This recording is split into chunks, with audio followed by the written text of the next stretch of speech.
The intention is to have Seriously Strange on a much grander stage next year. I believe we are going to the University of Worcester, and it has a confirmed date of the August the 21st to August the 24th.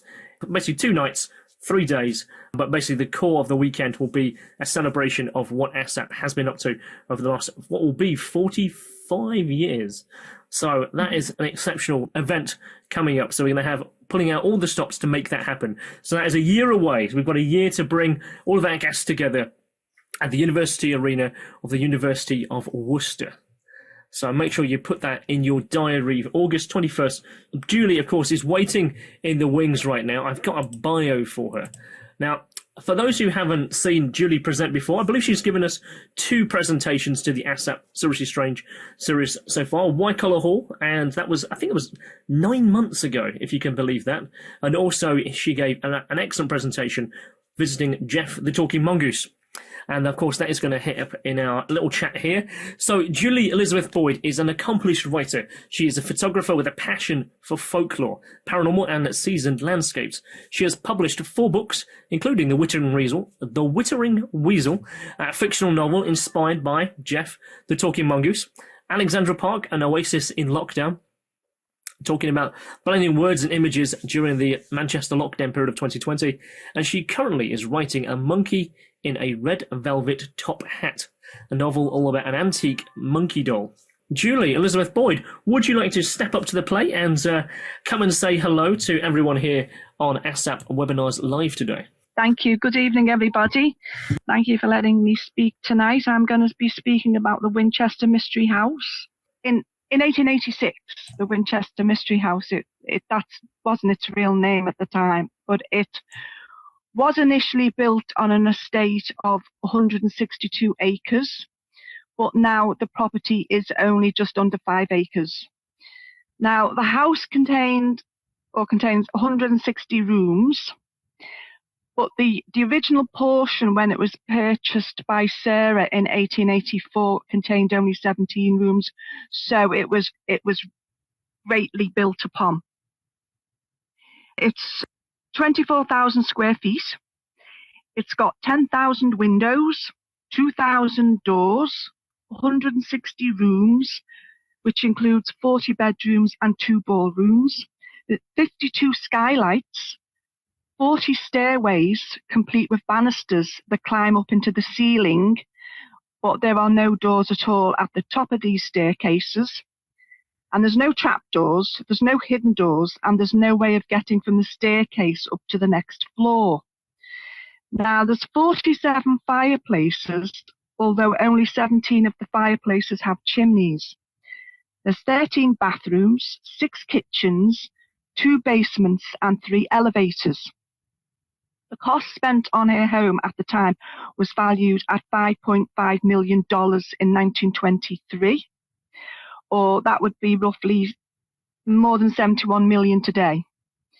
Now, some of these 40 stairways and 2,000 doors lead nowhere, and some of the doors open up to a wall, while others can open up to a space that meant falling down a shaft into the kitchen or down into the garden. So the question is, did Sarah really design and create such a confusing and dangerous maze-like labyrinth? And we're going to come back to that shortly, but I'm just going to tell you a little bit about Sarah. I'll just move on. This is what it is now. It's actually a history museum, and it's in this address, San Jose, in California. That's the way it looks today. This is the front view of the house. And this is a side view. And these are some of the gardens, because Sarah absolutely loved her gardens, although not all of them remain today. So this is a very unique and ugly mansion. It's located at 525 South Winchester Boulevard. The building was designed Victorian in style, with elements of Gothic and Romanesque features. Now, this building is famous not just for its size and its architectural curiosities, but also for the many myths and legends around not just its structure, but also its former owner. It was once the personal residence of Sarah Winchester. She was the widow of William Winchester, who was an American and the treasurer of the Winchester Repeating Arms Company.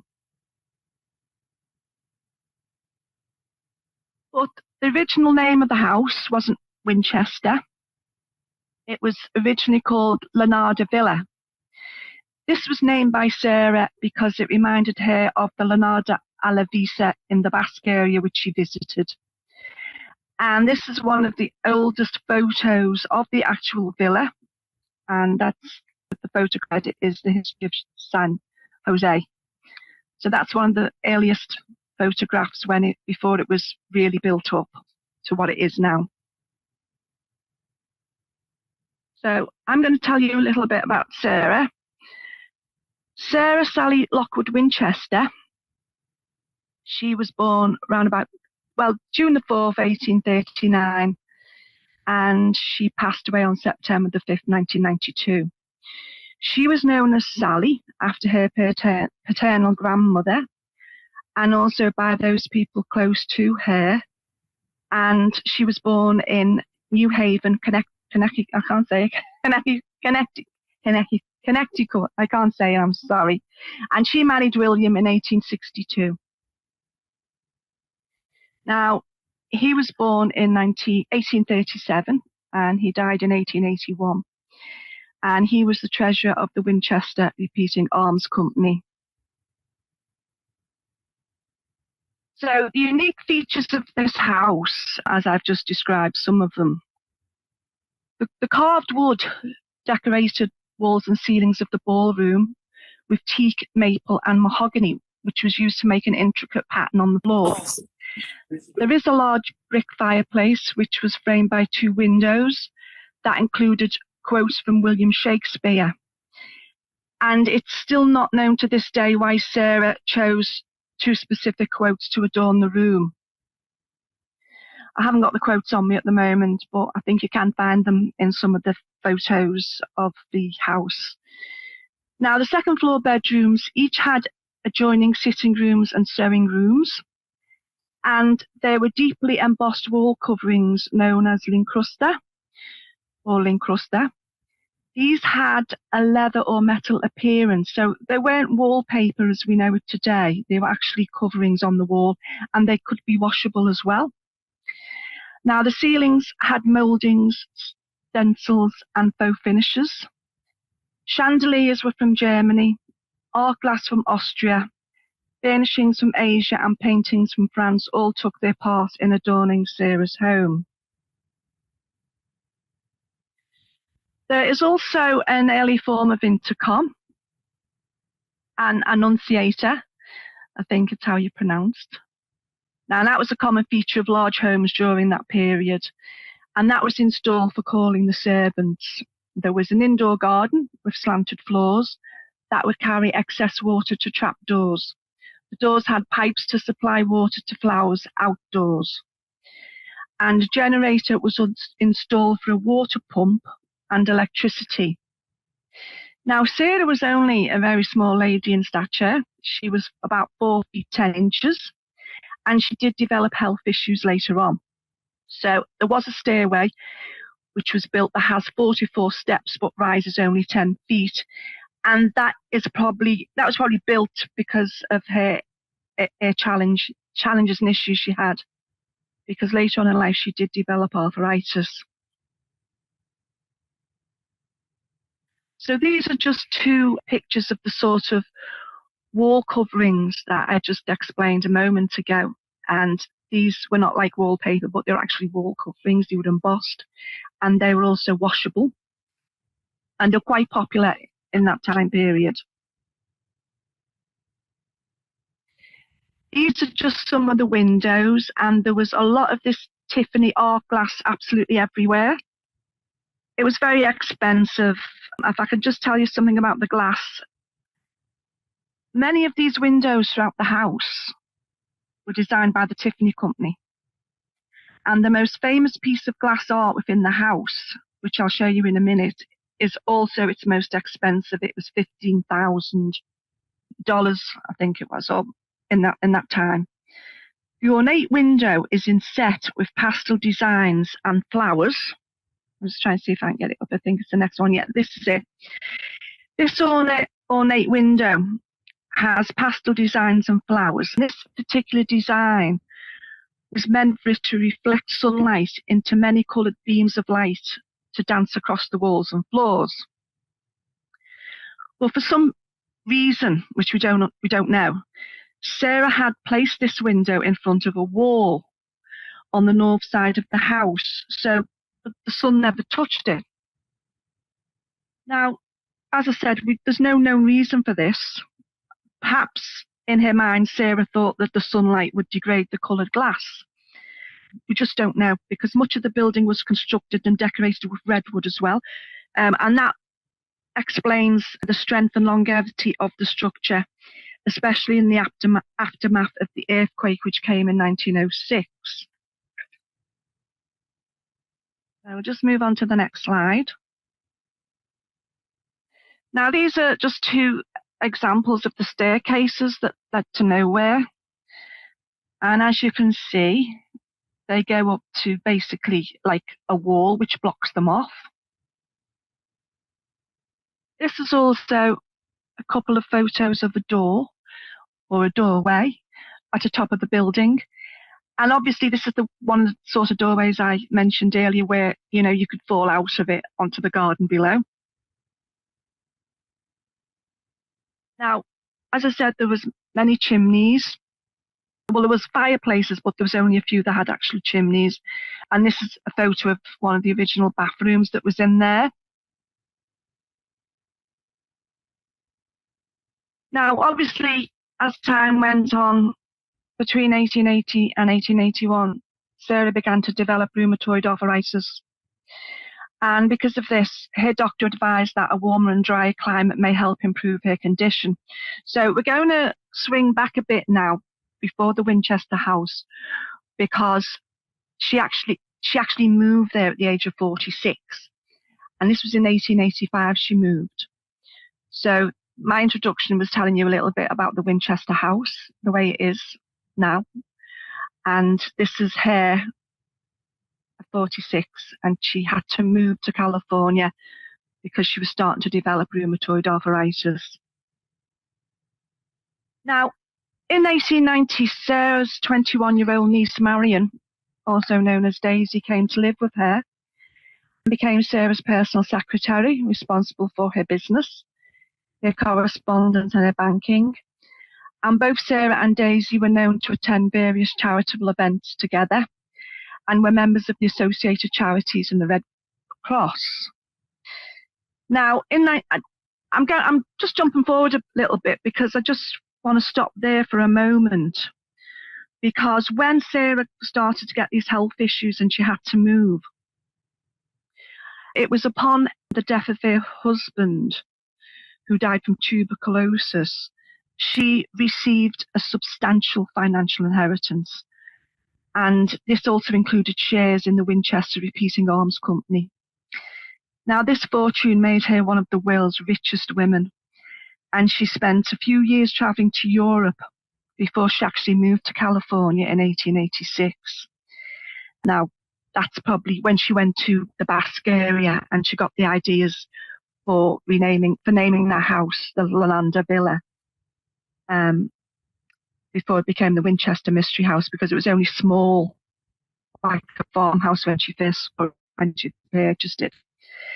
So her wealth was also generated by wise investments in real estate, stocks and bonds. And these later included houses for her relatives, employees and herself, as well as other properties. So she was already an extremely wealthy person. Now, according to Mary Jo Ignofo in her book Captive of the Labyrinth, Sarah L. Winchester, heiress to the rifle fortune, Sarah's doctor's recommendation, including her happy memories of travelling to San Francisco with her husband in the 1870s, and because of the better weather for her condition, These were all possible factors in her decision to move. Now, she also invited her 3 remaining sisters to follow her to California, which they did, and so they also moved there with her. So in 1886, a San Francisco agent for the Winchester Repeating Arms Company took Sarah on a tour for her to look for her home. And at the time, she decided to purchase what became known as the Winchester Mystery House. But at the time, it was 45-acre ranch, and it just included a 2-story, 8-room farmhouse. And she really loved this as soon as she saw it because it reminded her of her time when she was in the Basque area. So, as I said, it was actually named Leonardo Villa, which later became the Winchester Mystery House. And it also had 161 acres of land. Now, from that time on, the house grew. It really expanded up to 600 different rooms. Now, also, in 1904, Sarah purchased a large property near the hamlet of Burlingame, north of I can't even speak, I'm sorry. Coyote Point. And then she bought a houseboat, or ark as they were called at the time, instead of building a house. And after the 1906 earthquake, she also lived for a time on a houseboat she owned, which was moored in San Francisco Bay. So apart from her massive amount of wealth, she had quite a few investments and properties all over the place. Now, getting back to this Winchester house, it was thought at the time that $1.5 million was spent on the gardens and the surrounding orchards when they existed, because a lot of them have gone now. So there had to be buildings to house the farming machinery and to store the surplus fruit and vegetables that were harvested. But today, visitors to the house, they'll only get to see a portion of what would have been there at the time in the Winchester estate, because a fair chunk of it was actually later sold off after her death. So, unfortunately, no planning blueprints exist of the Winchester mansion, and it just seemed to spread up and out with rooms tacked on wherever they would fit. Now, Sarah was, she was quite an educated person, obviously. Her and her husband were very interested in architecture, but she didn't take it up professionally because in those times, women were not encouraged to take on those sort of professions. But no planning blueprints exist of Winchester Mansion, so we've got no idea of what the original plans were. She did have originally a couple of architects, but apparently she discarded them very quickly. So much of the architecture and interior design was actually done by herself. She was known to sketch designs, present and explain them to her builders, who would then try to make her drawings a reality. And of course, she had so much money, and she paid her workers very well as well, apparently. So, of course, as she got older, she began to suffer from this severe arthritis, and that limited her movement. Now, there's a staircase in the house called the switchback staircase, and that was designed to help her get to her bedroom from downstairs without too much discomfort.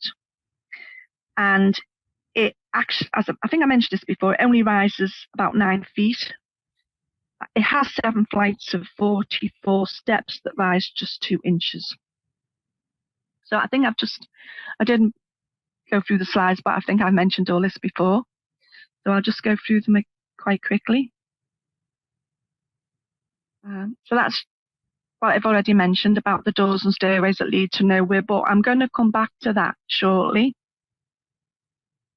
Now, the Winchester Mystery House has a floating foundation that is believed to have saved it from total collapse in both the San Francisco earthquake of 1906, which apparently was the biggest earthquake, or the biggest natural disaster, I should say, in California's history, and the 1989 earthquake later on that flattened a lot of buildings and left thousands of people homeless.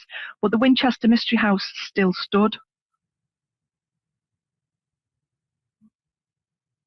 So there's some tragedies around Sarah and her life.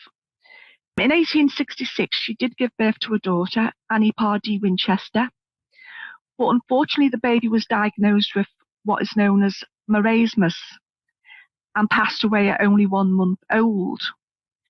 Now, between the autumn of 1880 and the spring of 1881, Winchester's mother, father-in-law, and husband also died.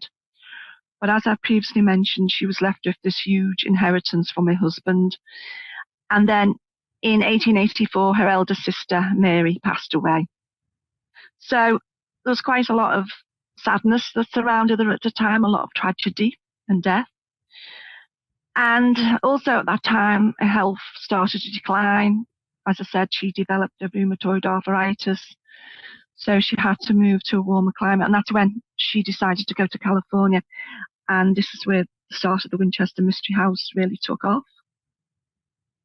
And as I've already mentioned, both her and her husband did have an interest in architecture and interior design. They did build a home in New Haven, and she wanted to expand the farmhouse. And as I've already mentioned, she had architects, but she dismissed them after a while for whatever reason. We don't know, and she decided to take on the building herself. She was known to design the rooms one by one. She supervised projects and only sought advice from the carpenters she hired. And apparently her inspiration for her house was taken from the World's Fairs, which were quite famous during the Victorian era. They were like exhibitions. And while her home was very similar in scope to other homes of that period, it was very unusual for a woman, especially a lone woman as she was at the time, to oversee such a project. In fact, according to Colin Dickey in Ghostland, An American History in Haunted Places, Sarah Winchester could be considered as an architectural pioneer of her time, even though obviously she was not professionally trained. So we're going to go on now to her legacy. Now, obviously she had these tragedies where she lost her husband to tuberculosis. And there is a bit of contradiction as well, because it was one report says her daughter died of this disease which affects digestion, so she couldn't absorb food or nutrients properly, so she essentially died of starvation. And yet another report says that the child died of tuberculosis as well. So I'm not really sure which is the accurate one there. I think it might be TB, because this hospital here, because obviously she had these two massive projects. One was the hospital. The first one, Winchester Mansion, there was no real plans for that. She just seemed to build and build and build. But she did have a deliberate plan for her hospital, because this was the legacy. Even though the mansion was mainly an unplanned project, and that mansion was built at various times over 38 years with various extensions and removals. But this one project that was specifically planned was her hospital. Now, because her husband had passed away from TB, and according to some reports, so had her daughter, she wanted to help others who had suffered from the disease, and she decided to focus on a memorial to honour her husband. So in her last will and testament, she wanted the hospital to remain long after her death, because this was a general hospital society of, and I still can't say this word, Connecticut. I just can't say the word, I'm sorry. It was founded in 1826 anyway. But what happened was she set up trust funds. So instead of bequeathing money to her heirs, this meant that the heirs would receive interest on the trust fund during their lifetimes, but after their deaths, the principal would go to support the hospital. Now, the fact of the matter is, what happened if this hospital was, this is the original photograph of the hospital as it was known, the William Wirt Winchester Hospital, and that was the entrance. And this is a more modern version of it, which you can see today. So she was also an she bequeathed a lot of money to charities, but she always wanted to remain anonymous. So she had all this money, and she gave a lot of it away. She helped homeless people. She had lots of things that she did which were quite unusual. One story was she went into. I must say that although she wasn't exactly a recluse, but she was a very private person, and she very rarely went out. But when she did go out shopping, she always went out with her niece, which was also a secretary. On one occasion, she came across this little shop which sold these amazing Chinese style vases, and she ended up buying a lot, and she took them all home. And apparently, according to reports, they're still in her home. They've never been touched, and they're still in good condition. But as well as having all this enormous wealth, that she didn't always know what to do with it. She also gave a lot away to charity as well, but she always wanted to remain anonymous. So she didn't want to take any credit for any funding she gave or anything like that. This hospital really is the only hospital where her name is mentioned. So when you go to this hospital today, or if you see images of it there's like a plaque there. But this is where it gets confusing about her daughter, because they have like a little notice on their website which says, "We are proud of the history of our pulmonary medicine, which dates back more than a century when it was set up through a bequest from Sarah Winchester in memory of her husband, William Wirt Winchester, who succumbed to tuberculosis. This gift resulted in the establishment of the original Winchester Hospital in West Haven, dedicated to the care of patients with tuberculosis. And over the years, that freestanding facility evolved into the Winchester Chest Clinic at Yale New Haven Hospital, which now continues a tradition of excellence in patient care and clinical research as the Winchester Centre for Lung Disease." And on one of the plaques, it also gives reference to her daughter, who states that she also died of TB, and yet there were reports that she died of something completely different. So I'm not sure why there's those conflicting reports on her daughter's death. So just to flip through the slides again. So looking back at her house, she was known to rebuild and abandon construction if the progress did not meet her expectations. So I get the impression that she was a bit of a perfectionist, which is why she probably dismissed the original two architects, and why she wasn't happy with, if the designs didn't go to plan according to what she wanted, she just either abandoned them or just wanted them done a different way. And this has been, well, it's we don't know for sure, but it's said to have resulted in the maze-like design, which is unique to her house. And now, in 1897, it was reported that a 7-story tower was torn down and rebuilt 16 times. Now, I'm not sure about these newspaper reports, because in the 1906 earthquake, that tower did crumble and fall. And it may well have been that she would rebuild it, but that was later on. That was in 1906 when the earthquake happened. So I'm not sure if that's a true story or not. Now, as a result of her expansions, there are walled-off exterior windows and doors that were not removed as the house grew in size. Multiple levels, up to 5, were added to different parts of the home. And some people would say or suggest that because of her perfectionist attitude, and she wasn't happy with the way things were built, she either abandoned it or had it built differently. And this could explain why some of it ended up looking like a bit of a maze, with hallways not being finished off or stairways not being finished off. So I've already mentioned this. I think what I've done is I've spoken quicker than I've gone through the slides. I'll just go through this next one. So this is just the plaque that I've just mentioned, or you can read it on their website as well, about the legacy of the Winchester name. But she also gave a lot of money to other charities, but she remained anonymous.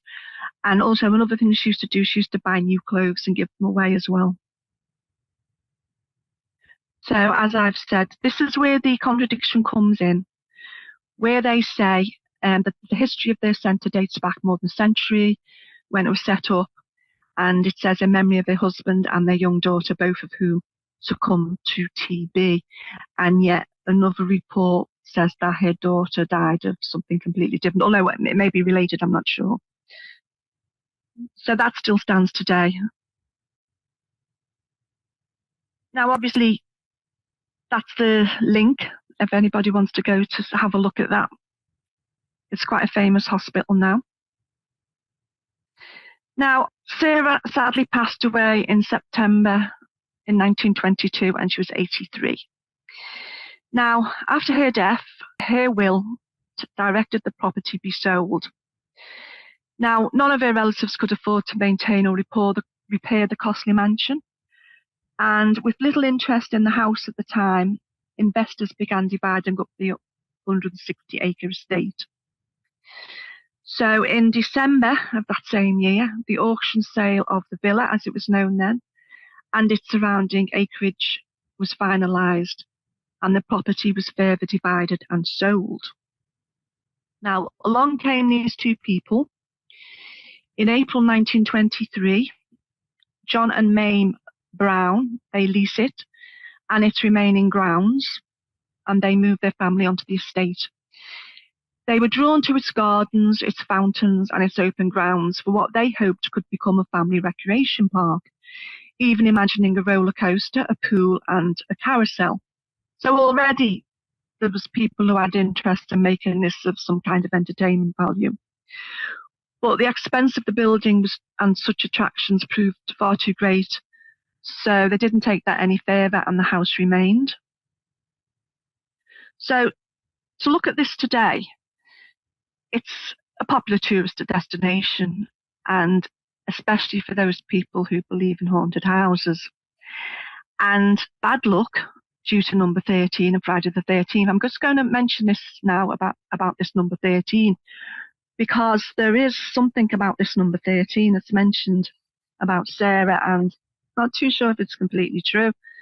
This number 13, it was reported that Sarah, when she was alive, had an obsession with the number 13, or at least it was her favourite number, to the point where she used it in features all around her home. So what's happened now is chandeliers were modified to hold 13 lights. There are 13 ceiling panels in many rooms. Some rooms hold 13 windows, or the stained glass windows hold 13 jewels, 13 stairs in a flight, 13 railings holding up a banister, and the house has 13 bathrooms. It is said that Sarah's fascination with the number even extended to her will, which was made up of 13 parts and so was signed 13 times. Now, there's no evidence for that at all, and some people even suggest that was added on afterwards. I haven't actually researched into that much myself, but obviously, with the house being such a maze and having all these strange features, which can be explained to some degree. For example, small stairs when Sarah got when her health was challenged and she got rheumatoid arthritis. She could hardly walk, so there was these little tiny stairs. And the way she was always wanting new projects to be built in the house, and then she wasn't happy with them, so she got them abandoned. And then in 1906 there was an earthquake which knocked the main 7th-story tower down, which was supposed to be 200 feet in height, and that wasn't really repaired properly, or if it was, there was only part of it repaired. And after that, she wasn't really that interested in making much of an effort on the house, because she was worried if there's another earthquake, more of the house is going to come tumbling down. So the number 13 and Friday the 13th have become ingrained in the house, and now they have several arranged tours of the house, including flashlight tours at night on dates around Halloween and each Friday the 13th to play on it. And of course, every autumn again, it's a premier location. It has the best Halloween events in the Bay Area. It has the best haunted house tours, seasonal autumn festive decor, pumpkins, and more. everything to enhance its attraction as an icon of mystery and folklore. But you see, the big question remains, is any of it true? Some of the reports about Sarah, that she was building this house because she went to a medium and she was after her husband's death, and she was told that the spirits of the people who had been killed by the Winchester rifles were going to haunt her, and that she was instructed by the spirits to keep on building this house and never to stop, because the day she stopped was be the day she died. And some reports in some newspapers, we all know what news media can be like at the time as well, said, oh, there was hammers going 24 hours 7, so it was continually being built. And yet other reports saying, no, that's not true, because Sarah, she was very generous with her employees. She paid them very, very well, and she gave them good holidays when they went away for rest periods. So obviously the building wasn't going on 24 hours 7 like people tried to say. So that could just be part of the legend. There's another story about a seance room, which only she used to go into, but other reports have said no, her niece used to go in there and other visitors used to go in there. And also that there was this bell that she used to go in that she had to chime it at 12 o'clock midnight to call the spirits in, and then she had to ring it again at 2 o'clock in the morning to chase them away. And there was all these stories. And the fact of the matter is, nobody really knows, because she was such a private person. And I mean, at that time, you do know that she wasn't entirely reclusive, even though she was a very private person. She was very aware of things around her at the time, because at that time in the Victorian age, there was like the suffragette movement, and she was a very strong advocate of the suffragettes. She also was involved in a lot of campaigns. She was campaigning for animal rights. Possibly she was a vegetarian, because at the time in Britain, at least, the Vegetarian Society had just formed. So she was aware of different causes and things that were going on at the time. And at that time, let's not forget, spiritualism was very, very popular, because we had the Theosophy, we had Madame Blavatsky as well at that time. So although it hasn't been proved that she was involved in any kind of spiritualism or occultism, it would not be unusual if she wasn't, because it was quite popular at the time.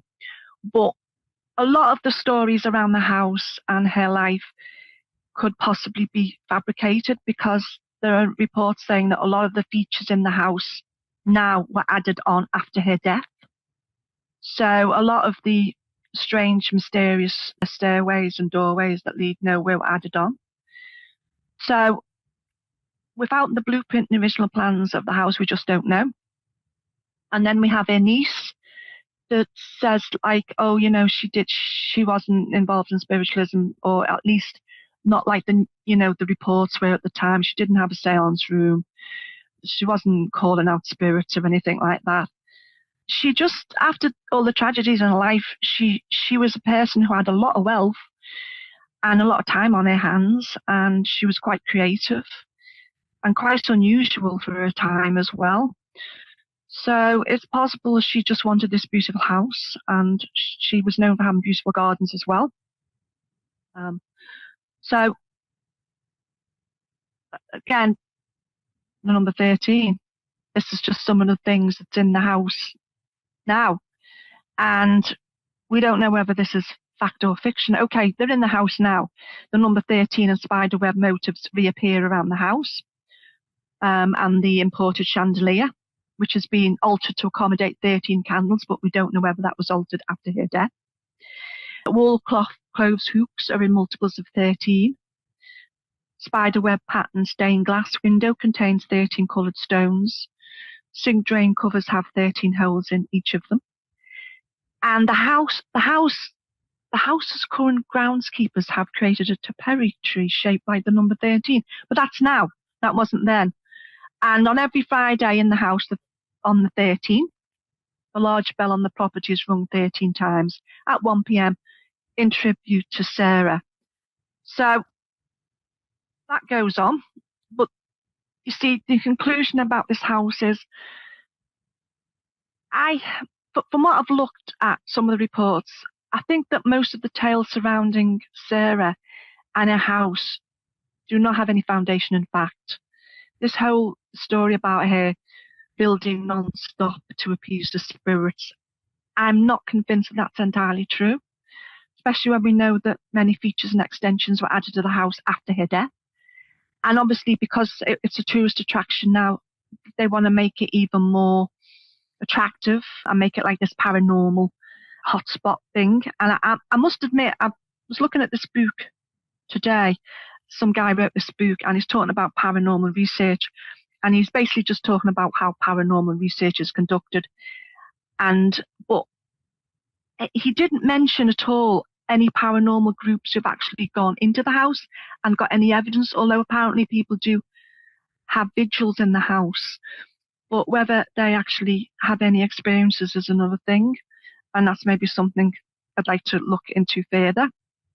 So all these tales probably add to the mystique of the house, probably an essential component to its popularity and importance, not just as a historic location and popular tourist attraction, but also as a paranormal attraction, especially at Halloween. And as I've said before, she was not entirely a recluse, but she was an independent woman who valued her privacy. And at that time, that was considered very unusual. And it was probably one of those factors which have attracted some of the folklore which surrounds Sarah in her house. What time are we, please? I believe it is 10 to 8. Okay. So, I mean, I could talk a little bit more about her house before the last 10 minutes. As I've mentioned earlier, what she actually bought she purchased land in the nearby city of Burlingame while she was alive, and she owned all the land east of California Drive from Broadway to Oak Grove. Now, her idea at the time was to turn the property into a series of coastal estates for people visiting California. And she had workers construct a canal and small harbour to increase the waterfront property. And she also owned a massive houseboat, which was towed into the artificial harbour. Now, unfortunately, that houseboat burned down several years after her death, and she never lived long enough to see her coastal estate. Unfortunately, that area of land is now part of the city suburbs, with modern buildings which tower right above, near to her original house, and tower above it. I wasn't able to get any images of that actually, but I can imagine what the area must look like now to what it looked like when Sarah was alive. Now, obviously, as I mentioned before, she was an anonymous philanthropist. She donated money to many different charities and causes. She helped support people who had been affected by the earthquake, but she never, ever wanted to take any credit for her donations. And when she passed away, she divided up her remaining fortune and properties amongst her family, close friends, and her workers. The belongings in each of her home were left to her niece Daisy. Now, in her will, she did stipulate that if anyone disputed her wishes, then they should get nothing. Now, eventually, some of the properties were sold off, as I've mentioned before, and redeveloped. And would you believe that her beautiful home was considered worthless after she passed away? Because there was so much extensive damage and there was no valuable belongings left inside. But in addition to the confusing layout of the interior and the infrastructure, and it was deemed just too costly to rent for anyone to live in, it is said that the land that the house stood on was actually of more value. And as I mentioned before, 9 months just after her death, a gentleman called John Brown entered the property, and his wife started to offer tours to try to turn it into an entertainment spot. And they wanted to repeat the lore and legends and probably build on them and then exaggerate to try and give some context to the house and try and make out Sarah was more mysterious and that she was into all this occultism and spiritualism, which she may have been, but she may not have been. We just don't know. But obviously, after they purchased the entire property and they couldn't afford to really take it on properly, His descendants now operate the house as a successful tourist operation, which is now known as the Winchester Mystery House. So now the house is very well kept and preserved, as it was when Sarah died. Antique furniture has been purchased and put into the house to fill all the rooms. But unfortunately, the 45 acres of the land that surrounded the property originally were gradually sold off and redeveloped. So all that is left is 5 acres, which the 24,000-foot house currently stands in. Now, obviously, it's completely different to what the 8-bedroom farmhouse looked like when she bought it in 1886. And in fact, when after the 1906 earthquake and everything was looking a bit bizarre with the house, even Sarah was said to have commented and remarked that it looked like the sort of house constructed by a crazy person, but whether she ever bothered to construct it or leave it or whatever, nobody really knows. We just don't know. But the tours today will tell visitors a lot of stories. They'll tell visitors about how Sarah was instructed by the spirits of the victims of the Winchester rifles, as I mentioned, to never stop building the house, otherwise she would die the day she stopped building it. But she didn't. There was no building going on 24 hours 7, so already that myth has been debunked.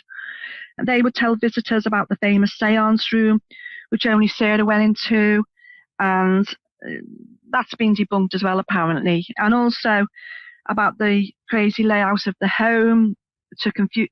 They said Sarah did it deliberately to confuse the spirits, as instructed by the psychic medium that haunted her.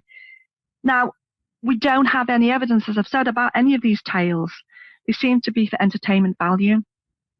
But as I've said already, it would not have been unusual for Sarah to have been involved or at least been interested in some form or element of spiritualism or even occultism, because it was the Victorian age.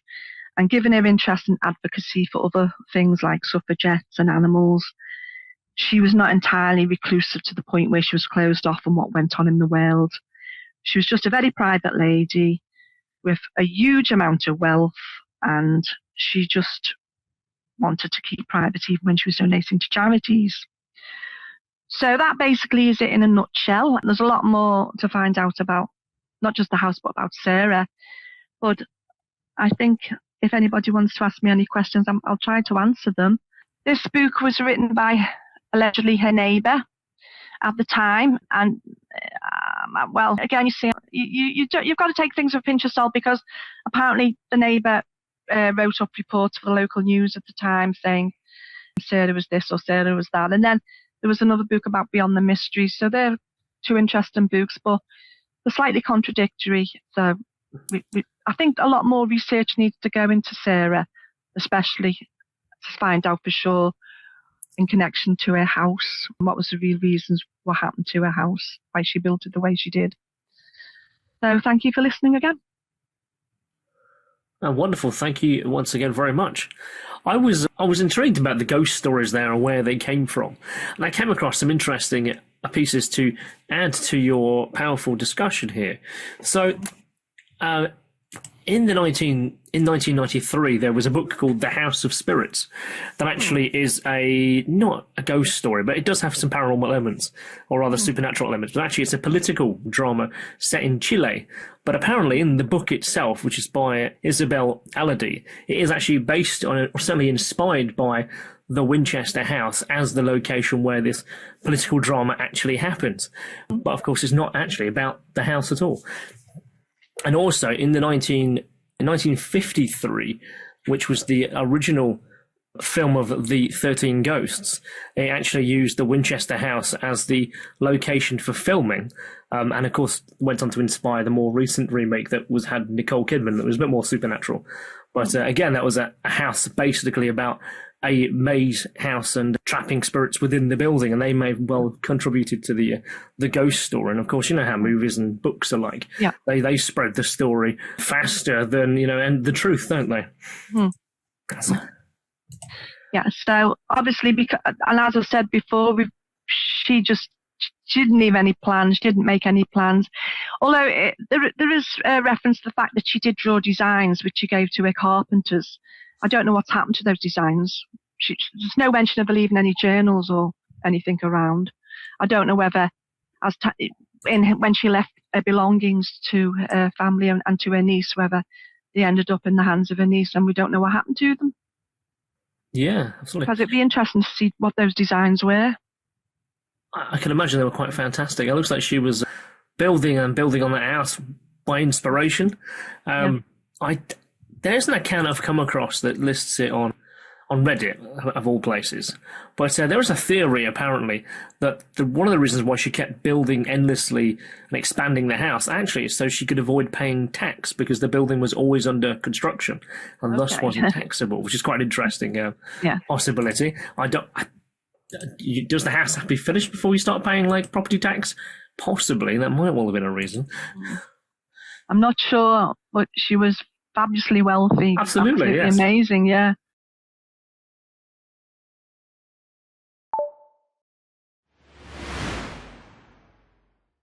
The house, what drew you to why that house is important? You know, what stories kind of led you there? Well, the house itself, when I saw it, I thought, I'd love to visit that house. It's just one of those rambling, I like the idea of rambling corridors and mazes and things like that. And, you know, that's what I wanted to mention as well. There's a website called the Manchester Mystery House, www. It's very simple to get onto. I think it's about $8, maybe £5 in our money, and you pay it, and I think it's a one-off fee, and you can do like an interactive virtual tour of the house. Can you hear me? I know, I can. Yeah. I believe one of our members in the chat has actually done that. She mentioned it early. Aisling did, yeah. Yeah, there's you can go on a virtual tour of the house. So I like these type of Gothic buildings, these houses, and they're unusual. And the more I read about Sarah, the more interested I became, because of her life and how wealthy she was. And yet she was so generous, but she never wanted to bring any credit to herself. You know, that's what so interested me. I think there's more to find out than what I've covered tonight. Sure. If there was a question you would ask Sarah for her, what was that, a 38-year project, what would it be? For me, it would be, did you actually have plans and designs for this house, or have you just gone along ad hoc? And if so, why? What is the reason? But you see, some people are saying, or some will speculate, that the reason why some of these doors open up into nothing is because after that earthquake, or when she abandoned certain parts of the building, she never wanted to bother rebuilding it, so it was just left the way it was. But I don't know. I mean, because we don't know how much has been added on since her death. We don't, and obviously it's a big tourist attraction now. It's one of the biggest tourist attractions in the world. In fact, it's in the Guinness Book of Records. So we just don't know how much of it has been added on. I see here that there's 161 rooms that have been discovered, and in fact they keep finding new ones. They found one in 1972, and they found another one in 2016, the Daisy Room. So do you think there's actually any more rooms hidden within the structure? Maybe. The Daisy Room, did you say? I did, yeah. But apparently it was actually that was the niece's name, who was also a secretary. That might have been her room.